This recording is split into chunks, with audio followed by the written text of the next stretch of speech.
పొన్నం సత్తయ్య 15వ వర్ధంతి సందర్భంగా జీవిత సాఫల్య పురస్కారాలకు నవల రచనలో అంపశయ్య నవీన్, కళారంగంలో అంతడుపల రమాదేవిలను ఎంపిక చేశారు. మంత్రి పొన్నం ప్రభాకర్ తండ్రి సత్తయ్య గౌడ్ చారిటబుల్ ట్రస్ట్ ద్వారా ప్రతి ఏడాది రచయితలకు, కళాకారులకు పురస్కారాలు అందజేస్తున్నారు. ఈ ఏడాది సాహిత్య విభాగంలో ప్రముఖ నవల రచయిత అంపశయ్య నవీన్, కళారంగంలో అంతడుపల రమాదేవిలను అవార్డులకు ఎంపిక చేసింది కమిటీ.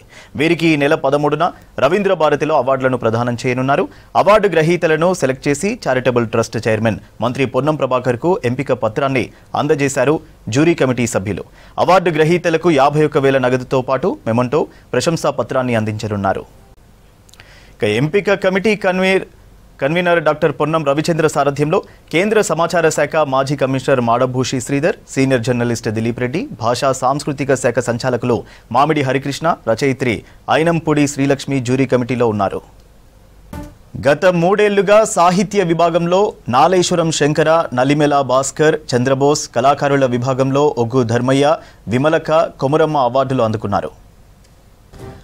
అంపశయ్య నవీన్ రచనలో నిజాయితీ, సామాజిక చైతన్యం కలిగిస్తాయని తెలిపారు పొన్నం అశోక్ గౌడ్. అంతడుపల రమాదేవి తెలంగాణ ఉద్యమంలో బతుకమ్మ పాటలు, తెలంగాణ అస్తిత్వ గానాలు, జానపద పాటలు, భక్తి పాటలు పాడారని తెలిపారు అశోక్ గౌడ్.